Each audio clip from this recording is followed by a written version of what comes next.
سمارت هكا. هاي سمارت. هاي حبيبي هاي سمارت.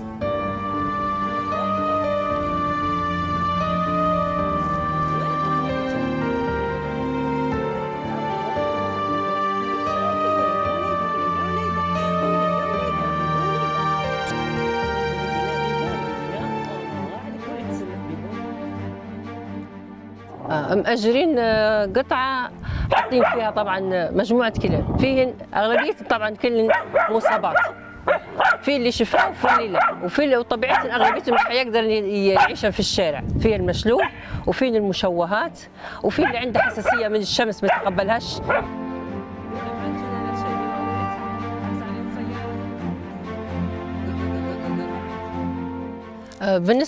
بالنسبة للأكل عندنا صعوبة، يعني شو نقول لك، صعوبة الواحد ما يقدرش يوصفها، لأن يعني يوميات بناكلوا 150 كلب و50 قطوس، والناس طبيعتهم هنا عندنا مش متعاونين أصلا ولا يساعدوا إلا البعض قلة بكل. بالنسبة للمطاعم مرينا عليهن، لكن للأسف ما فيش ولا مطعم بيدعمنا.